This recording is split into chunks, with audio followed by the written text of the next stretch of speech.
नमस्कार। मैं कालका आईएएस एकेडमी से आपका स्वागत करता हूं एक बार फिर। पार्ट 3 यानी शिशु की देखभाल और शिक्षा को हम कंटिन्यू करेंगे। हमारे पार्ट 2 आगे एमसीक्यू के जा चुके हैं, जिसमें कम से कम हमने 300-400 क्वेश्चन डिस्कस किए हैं। तो ये पार्ट 3 शुरू करते हैं। विषय है शिशु की देखभाल और शिक्षा, आपका खंड 4। तो पहला प्रश्न है, पाठ्यक्रम के निर्धारण में किसकी भूमिका होती है? उत्तर है शिक्षा आयोग एवं समितियों की, विद्यालय की, शिक्षक की, इन सभी की। अगला, शिक्षण के क्रियात्मक उद्देश्यों को पूरा करने के लिए पाठ्यक्रम में किस पर जोर दिया जाता है? जोर दिया जाता है क्रिया एवं प्रयोग पर। अगला, पाठ्यक्रम कैसा होना चाहिए? शिक्षा व्यवस्था के अनुरूप होना चाहिए, परीक्षा प्रणाली के अनुरूप होना चाहिए और समाज एवं परिवेश के भी अनुरूप होना चाहिए। अगला, किस दार्शनिक आधार पर निर्मित पाठ्यक्रम छात्र केंद्रित होता है? यह आधारित होता है प्रकृतिवाद दार्शनिक आधार पर। अगला, प्राथमिक कक्षा के शिक्षक के लिए किसका ज्ञान होना सर्वाधिक जरूरी है? मैंने आगे भी बताया था पार्ट 2 में और पार्ट 1 में, बाल मनोविज्ञान का। अगला, किसे बाल मनोविज्ञान के अंतर्गत शामिल किया जाता है? बाल कल्याण, मनोविश्लेषण, मानसिक स्वास्थ्य विज्ञान को सम्मिलित किया जाता है बाल मनोविज्ञान के अंतर। अगला, बालक के स्वभाव को समझने के लिए शिक्षकों को किसका अध्ययन करना जरूरी है? पिछली बार भी डिस्कस कर चुके हैं हम, बाल मनोविज्ञान को। अगला, बाल मनोविज्ञान में अध्ययन किया जाता है, किन किन का अध्ययन किया जाता है और कब से कब तक? ये पिछली बार डिस्कस किया जा चुका है। बालक के जन्म से पूर्व, मतलब गर्भावस्था से लेकर किशोरावस्था तक। ध्यान रखना, किशोरावस्था तक होता है, बच्चे गलती करके आते, इसलिए बार बार मैं रिपीट कर रहा हूं इस चीज को। अगला, पाठ्यक्रम विकास को प्रभावित करने वाले कारक कौन कौन से हैं? पाठ्यक्रम विकास को प्रभावित करते हैं समाज एवं परिवेश, शिक्षा आयोग एवं समितियां और शिक्षा का उद्देश्य, ये तीनों ही। अगला, शिक्षा द्वारा उत्पादित बढ़ाने के लिए किसकी आवश्यकता होती है? जो होती है ना, शिक्षा द्वारा उत्पादिता बढ़ाने के लिए किन किन चीजों की आवश्यकता होती है? आवश्यकता होती है विज्ञान की शिक्षा की, आवश्यकता होती है व्यवसायिक शिक्षा की, आवश्यकता होती है कार्यानुभव की, एक्सपेरिमेंट करके। आगे, कौन सा नियमित शिक्षा के अंतर्गत आता है? जो नियमित शिक्षा चलती है ना, किस चीज को हम रखते हैं? स्कूल को रखते हैं, पुस्तकालय को रखते हैं और शिक्षण विधि को भी रखते हैं। अगला, चरित्र निर्माण को शिक्षा का एकमात्र उद्देश्य स्वीकार कर लेने से क्या हानियां हो सकती हैं? अगर चरित्र निर्माण को शिक्षा का एकमात्र उद्देश्य स्वीकार कर लें तो क्या क्या हानियां हो सकती हैं? हानियां होंगी, व्यवहार कुशलता की अवहेलना होती है, जीविकोपार्जन में सहायता नहीं मिलेगी, व्यक्ति के सर्वांगीण विकास की अवहेलना हो सकती है, सब दिशा में विकास नहीं होगा। अगला, राष्ट्रीय जीवन में शिक्षा का क्या कार्य है? राष्ट्रीय जीवन में राष्ट्रीय एकता का विकास करना है। अगला, शिक्षा का सामान्य उद्देश्य कौन सा हो सकता है? शिक्षा का सामान्य उद्देश्य होता है व्यक्तित्व का विकास। अगला, किसका प्रभाव शिक्षा पर पड़ता है? वंशानुक्रम का पड़ता है, बताया था, वातावरण का भी पड़ता है। ओके, समय का भी पड़ता है, समाज का भी पड़ता है और धर्म पर भी पड़ता है। ओके, आगे बढ़े। शिक्षा है क्या? बताया था, जीवन पर्यंत चलने वाली प्रक्रिया है शिक्षा। अगला क्वेश्चन हम जाने उससे पहले बताना चाहूंगा, ये ऑडियो लेक्चर कालका आईएएस की तरफ से आपको दिए जा रहे हैं, जो कि भोपाल में स्थित है। खंड 4, महिला पर्यवेक्षक विशेष, एमसीक्यू। अगला, समाज मिति विधि के प्रतिपादक कौन है? अभी बताया समाज मिति क्या होती है। प्रतिपादक हैं जॉन एटकिंस। अगला, शिक्षा और मनोविज्ञान को जोड़ने वाली कड़ी क्या है? कड़ी है मस्तिष्क। जीवन इतिहास विधि का प्रयोग सर्वप्रथम किसने किया था? वॉटसन ने किया था। शिक्षा का वास्तविक उद्देश्य होता है विकास करना। शिक्षा मनोविज्ञान की अध्ययन विधि है। बहिर्दर्शन, व्यक्ति अध्ययन और प्रयोगात्मक, ये तीनों विधि शिक्षा मनोविज्ञान की अध्ययन विधि कहलाती है। शिक्षा के लिए उपयुक्त है सेमेस्टर पद्धति, सबसे बेहतर मानी जाती है। अगला, अनुशासनहीनता छात्रों के साथ शिक्षक का व्यवहार किस प्रकार होना चाहिए? विनम्र होना चाहिए किंतु दृढ़ होना चाहिए। अनुशासनहीन होते ना छात्र, उनके साथ शिक्षक व्यवहार होना चाहिए विनम्र किंतु दृढ़ होना चाहिए। शिक्षा का शाब्दिक अर्थ होता है नेतृत्व देना। शिक्षा मतलब नेतृत्व देना। वर्तमान में मनोविज्ञान माना जाता है व्यवहार का विज्ञान। अगला, शिक्षा मनोविज्ञान का प्रमुख कार्य क्या होता है? बालक की शिक्षा में रुचि जागृत करना शिक्षा मनोविज्ञान करता है। बालक को अभिप्रेरित करता है। बालक के व्यवहार में सकारात्मक परिमार्जन करता है। ये सभी शिक्षा मनोविज्ञान के उद्देश्य हैं, प्रमुख कार्य हैं। मनोविज्ञान को चेतना का विज्ञान किसने कहा है? अरस्तू ने कहा है। मनोविज्ञान के किस संप्रदाय की स्थापना विश्वविद्यालय में ना होकर नैदानिक परिसर में की जाती है? वो है मनोविश्लेषणवाद की। अगला, बच्चों में अंतर्दर्शन की प्रवृत्ति होती है बहुत कम। अगला, बुद्धि की अवधारणा को समझने में गिलफोर्ड ने किस अवधारणा का प्रयोग किया है? कंटेस्ट का किया है, प्रोडक्ट का किया है, आर ऑपरेशन का किया है। इन सभी का किया है। कंटेंट, प्रोडक्ट, आर ऑपरेशन, इन सभी का किया है। अगला, शिक्षा मनोविज्ञान पर आधारित है किंडरगार्टन पद्धति, मॉन्टेसरी पद्धति और खेल पद्धति। यह भी हमने पार्ट 2 में समझाया था। अगला, शिक्षा मनोविज्ञान का महत्व होता है विद्यार्थियों की कमियों का ज्ञान प्राप्त करने में। मतलब जो विद्यार्थी कमजोरी होती है ना, उनका ज्ञान प्राप्त करने में, विद्यार्थियों को समझने में, विद्यार्थियों को उत्प्रेरित करने में। अगला, शिक्षा मनोविज्ञान उपयोगी है समय सारणी बनाने में, परीक्षा प्रश्न पत्र बनाने में, शिक्षण विधि के सुधार में शिक्षा मनोविज्ञान उपयोगी होता है। जेबी वाटसन ने मनोविज्ञान के किस संप्रदाय को प्रतिपादित किया है? इन्होंने व्यवहारवादी को प्रतिपादित किया है। उपचारात्मक विधि उपयोगी होती है सभी बालकों की उन्नति में। शिक्षा मनोविज्ञान के अंतर्गत अध्ययन किन किन का किया जाता है? अभिवृत्तियों का किया जाता है, रुचियों का किया जाता है, अभिक्षमताओं का किया जाता है। इन तीनों का किया जाता है शिक्षा मनोविज्ञान के अंतर्गत। वह मनोवैज्ञानिक विधि बताइए जो किसी बालक की समस्या का अध्ययन करने के लिए सबसे कम उपयोगी है। वो विधि है प्रयोगात्मक विधि। अगला, जन्म से मृत्यु तक चलने वाली प्रक्रिया कहलाती है विकास की। विकास दिशा सिद्धांत के अनुसार विकास होता है सिर से पैर की तरफ, यह भी बताया था। अगला, किशोरी में परिवर्तन बता दिए थे मैंने। मासिक स्राव का प्रारंभ, उरोजों का उभार, बगलों में पसीना आना, यह भी हो चुका है। अगला, विकास की प्रक्रिया चलती है जीवन पर्यंत। किस पद्धति में खेल गीतों द्वारा शिक्षा दी जाती है? किंडरगार्टन द्वारा। किस पद्धति में खेल गीतों द्वारा शिक्षा दी जाती है? किंडरगार्टन की पद्धति। मूल प्रवृत्तियां के सिद्धांत का प्रतिपादक है मैकडूगल। मूल प्रवृत्तियां मैकडूगल की देन है। संवेग व्यक्ति की उत्तेजित दशा है, यह कथन किसका है? वुडवर्थ का है। डाल्टन पद्धति का प्रतिपादक माना जाता है मिस हेलेन पारहर्स्ट को। मिस हेलेन पारहर्स्ट को डाल्टन पद्धति का प्रतिपादक माना जाता है। प्रोजेक्ट पद्धति का प्रतिपादन किया जाता है किलपैट्रिक ने। किसने किया है प्रोजेक्ट पद्धति? किलपैट्रिक ने। स्थायी भाव होते हैं जन्मजात। खेल प्रणाली का जो जन्मदाता है वो किसे मानते हैं? फ्रोवेल को मानते हैं।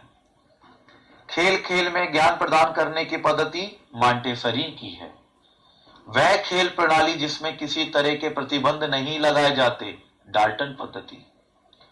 बालक के लिए खेल का महत्व शारीरिक विकास, मानसिक विकास, सामाजिक विकास तीनों है।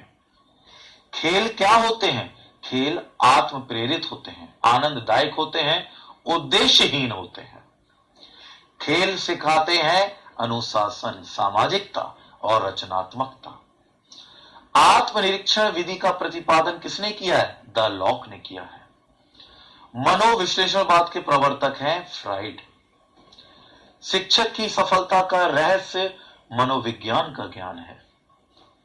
शिक्षक के लिए मनोविज्ञान की उपयोगिता बालकों का चरित्र निर्माण, अनुशासन में सहायता, बाल व्यवहार का ज्ञान सभी होती है। शिक्षक शिक्षा मनोविज्ञान से जान सकता है। क्या जान सकता है? आत्मा के विषय में, बालक के विषय में, स्वयं के विषय में भी जान सकता है अगर देखा जाए तो। आगे, बाल मनोविज्ञान का अध्ययन किसके लिए सर्वाधिक आवश्यक है? सबसे ज्यादा आवश्यक होता है बाल मनोविज्ञान का अध्ययन प्राथमिक शिक्षक के लिए।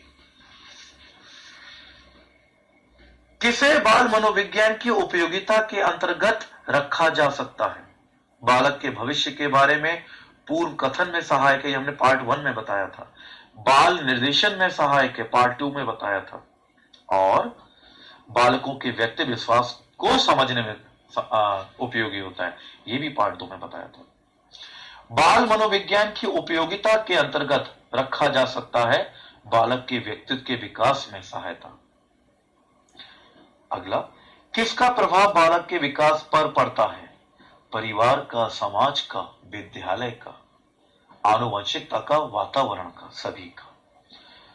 बाल अपराध की श्रेणी में रखा जा सकता है चोरी करना भी। पढ़ने में अरुचि करना नहीं रखना बाल अपराध है।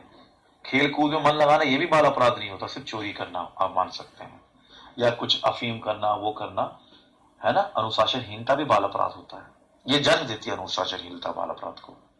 आगे, बालक के व्यवहार के अध्ययन, किस व्यवहार अध्ययन की किस विधि का सहारा लिया जाता है? बालक के व्यवहार के अध्ययन में उपचारात्मक विधि का सहारा लिया जाता है। बालक के व्यवहार के अध्ययन में किस विधि में बालक के माता पिता, भाई बहन एवं शिक्षकों से जानकारी प्राप्त की जाती है?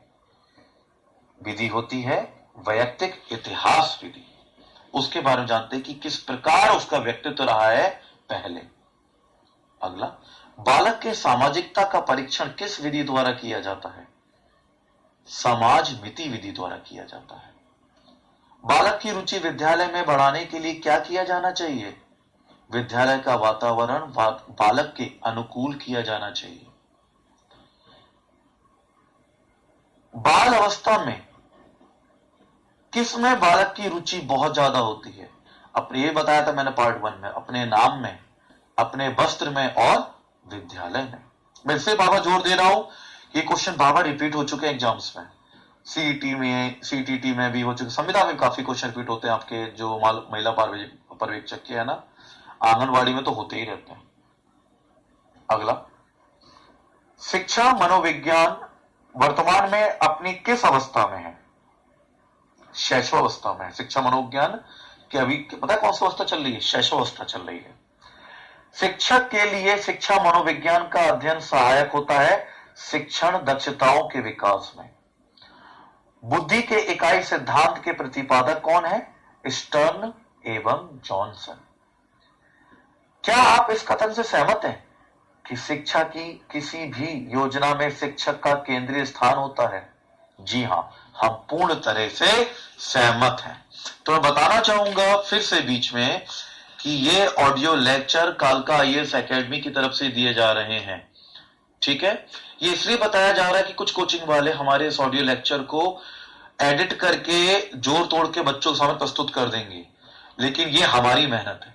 तो बीच बीच में अगर बोल दिया जाएगा ना तो उनकी हिम्मत नहीं पड़ेगी इसमें एडिटिंग ओमिटिंग करने की। पता नहीं किस सेकंड में क्या हमने अपनी एकेडमी का नाम बोला गया है, तो आप बोर मत हो। चलिए फिर आगे बात करते हैं। किशोरावस्था को जीवन का सबसे कठिन काल किसने माना है? स्टेनले हॉल ने माना है। किशोरावस्था की शिक्षा में होना क्या चाहिए? यौन शिक्षा भी होनी चाहिए, ये ध्यान रखिएगा, ये बताया था। संग्रह की प्रवृत्ति किसमें पाई जाती है?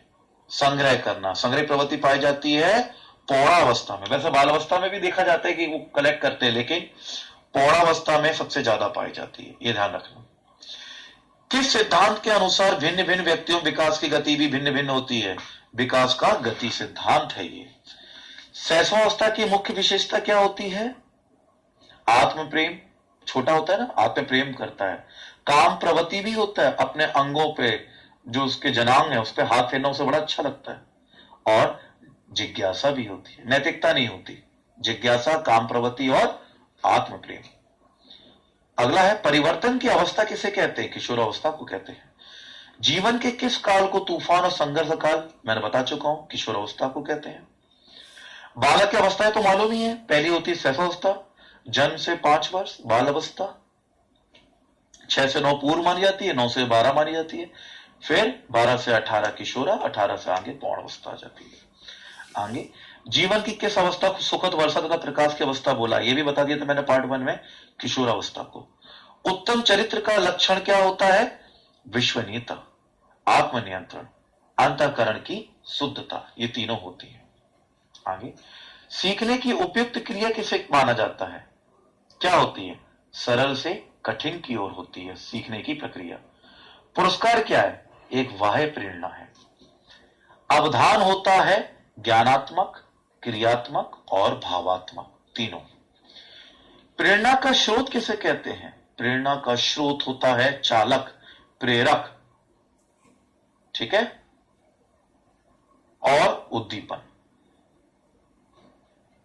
ये तीनों के तीनों अगर हम प्रत्यक्ष रूप से बोलें कि चालक, प्रेरक और उद्दीपक, तो ये अभिप्रेरणा नहीं मानी जाएंगी। प्रत्यक्ष रूप से प्रेरणा नहीं मिलती, प्रेरणा मिलती है सीखने से, यानी अप्रत्यक्ष रूप में भी आ जाता है। तो अगर क्वेश्चन आता है, ध्यान देना, कि प्रेरणा का स्रोत अप्रत्यक्ष किसे माना जाता है, तो चालक, प्रेरक, उद्दीपन आ जाएगा, लेकिन सीधे रूप से ये प्रेरणा नहीं देते हैं। तो आप ये ध्यान देना कि चालक, प्रेरक, उद्दीपन प्रेरणा के स्रोत नहीं माने जाते, वैसे नहीं माने जाते हैं, ठीक है। आगे अधिगम, प्रयास एवं भूल का सिद्धांत किसने दिया था? थार्नडाइक ने दिया था। छात्रों को अभिप्रेरणा प्रदान करने हेतु उत्तम उपाय क्या है? नवाचारों का प्रयोग करना। आगे करके सीखना किस अवस्था के लिए उपयुक्त है? सभी के लिए भैया, शैशवावस्था, बाल अवस्था, किशोरावस्था, सभी के लिए। कौन प्राणों को अपने मार्ग की बाधा समझता है? किशोर। जो प्राण होते हैं ना, प्राण होते हैं बड़े, उनको अपने मार्ग की बाधा समझते हैं किशोर। बाल विकास निर्भर करता है वंशानुक्रम पर, वातावरण पर, सभी पर। दोहराने की प्रवृत्ति क्या कब होती है? शैशवावस्था में बहुत ज्यादा देखी जाती है। अच्छे चरित्र निर्माण करने वाला कारक कौन सा होता है? मूल प्रवृत्तियां होती हैं, आदतें होती हैं और संवेग होता है। अगला, शिक्षक निर्मित परीक्षण जो होते हैं वो आत्मनिष्ठ होते हैं और वस्तुनिष्ठ होते हैं, ठीक है। प्रमापीकृत परीक्षण क्या होता है? प्रमापीकृत मतलब एक होता है साक्षात्कार के अंतर्गत खुद सामने बैठकर बात करना। प्रमापीकृत परीक्षण उसे ही माना जाता है। आगे बालक की कमजोरी के क्षेत्रों का पता लगाने के लिए किस किस चीज का प्रयोग किया जाता है? निदानात्मक परीक्षण का। ये वो है अधिगम के, मतलब अधिगम के लिए मूल्यांकन में निदानात्मक उच्चारण शिक्षा प्रयोग की जाती है, सुना होगा आपने, तो ये वही है। आगे अमूर्त बुद्धि का अच्छा उदाहरण कौन सा कहलाता है? अमूर्त बुद्धि, चित्रकार, साहित्यकार और कवि, ये तीनों। व्यवसायी आए तो मत लगा देना, व्यवसायी कोई अमूर्त बुद्धि वाला नहीं होता। आगे बुद्धि परीक्षण की उपयोगिता होती है समस्याग्रस्त बालकों के सुधार में। मानसिक आयु का प्रत्यय दिया था विनय साइमन ने। आगे शैक्षिक पिछड़ेपन के कारणों का पता लगाने के लिए प्रयोग किया जाता है निदानात्मक परीक्षण का। सीखना व्यवहार के परिणाम स्वरूप व्यवहार में कोई परिवर्तन है, कथन किसका है? सीखना व्यवहार के परिणाम स्वरूप व्यवहार में कोई परिवर्तन है, ये कथन है गिलफोर्ड का। अभिप्रेरणा उद्दीप्त करती है क्रियाशीलता को। अगला, प्रिंस ऑफ बिहेवियर नामक पुस्तक किसने लिखी है? CL हल ने। आगे, चिन्हों द्वारा सीखना सिद्धांत के प्रतिपादक कौन है? टॉलमैन। सीखने की प्रभावी विधि किसके द्वारा है? स्वयं करके, निरीक्षण द्वारा, परीक्षण करके हम सीख सकते हैं। थ्योरीज ऑफ लर्निंग नामक पुस्तक किसने लिखी है? फ्रेंडसन ने लिखी है। विद्यार्थी को प्रेरित करने की विधि प्रतिस्पर्धा है, कंपटीशन। मन बुद्धि बालकों के लिए उपयोगी सिद्धांत कौन सा है? थॉर्नडाइक का सिद्धांत है। छात्रों को अभिप्रेरणा प्रदान करने के लिए अपनाए गए कौन से विचार होते हैं बताया था? नवाचार होते हैं। बालकों के प्रयास की इच्छा जीवित रखिए, कथन किसका है? जीवित रखिए कथन किसका है? जेम्स का। सीखना विकास की प्रक्रिया है, किसका कथन है? वुडवर्थ का। तो ध्यान रखिएगा, इनको नोट्स बनाते चलो या कई बार सुनो, तुम्हारे दिमाग में घूमने चाहिए। ये क्वेश्चन खत्म किए बिना परीक्षा में मत जाना, मैं अभी फिर से कह रहा हूं आप लोगों को। यही परीक्षा क्वेश्चन, इसी प्रकार के प्रश्न आपके परीक्षा में घूमेंगे। तो आगे आइए, आगे जानते हैं फिर से। प्रकृति शुद्ध जाति को आगे बढ़ाती है, यह सिद्धांत किसका है? मेंडेल का है।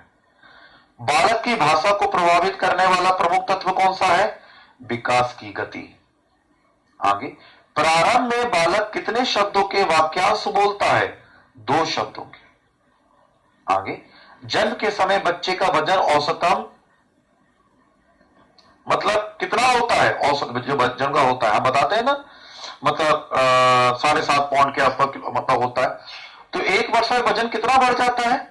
ये 3 गुना बढ़ जाता है। जो भी जन्म के समय बच्चे का औसतन वजन होता है ना, 1 वर्ष में ये वजन कितना बढ़ जाता है? 3 गुना बढ़ जाता है। कितनी आयु तक के बालक के मस्तिष्क का विकास पूर्ण हो जाता है?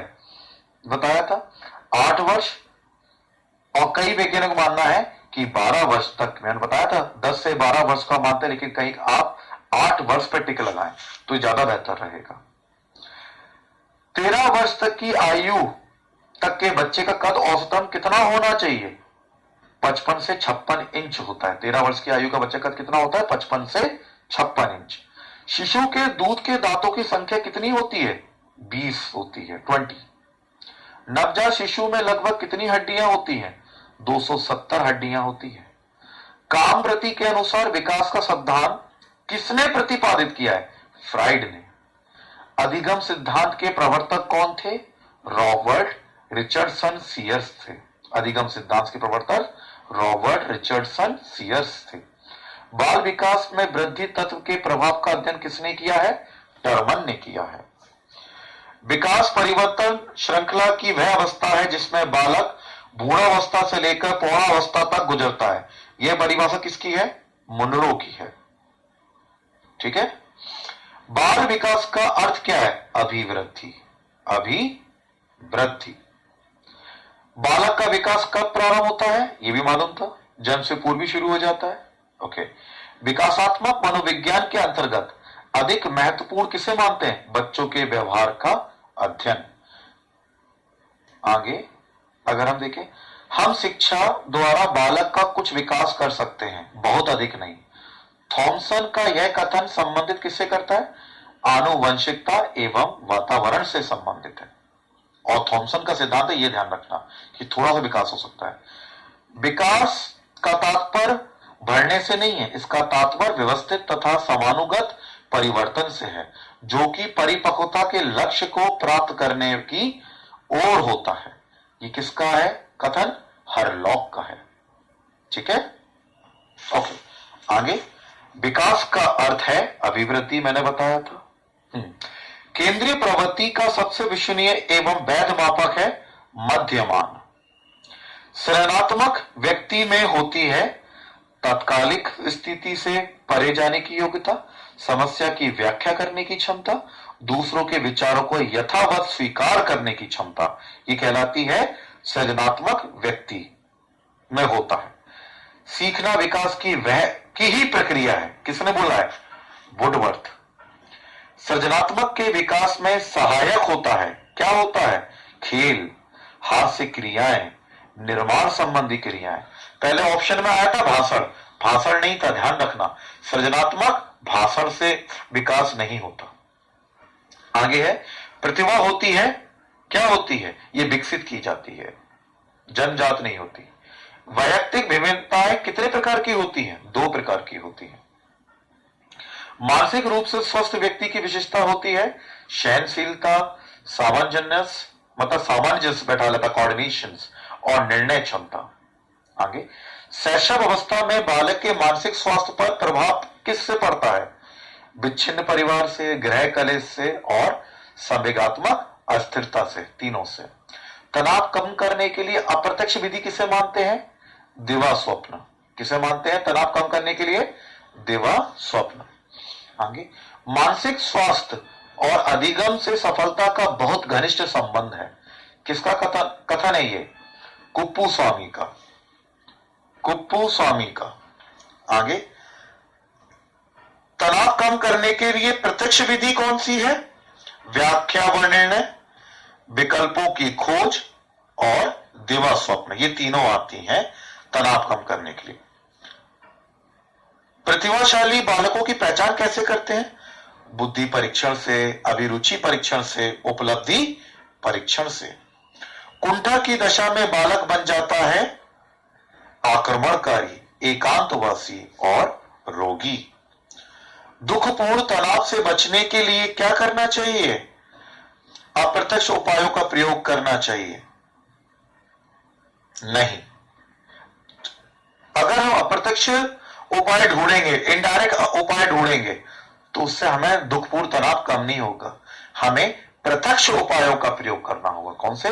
डायरेक्ट प्रत्यक्ष उपायों का प्रयोग करना होगा। आगे मानसिक रूप से स्वस्थ व्यक्ति रहता है वास्तविकताओं में, कल्पनाओं में रहने वाला मानसिक रूप से विकलांग माना जाएगा।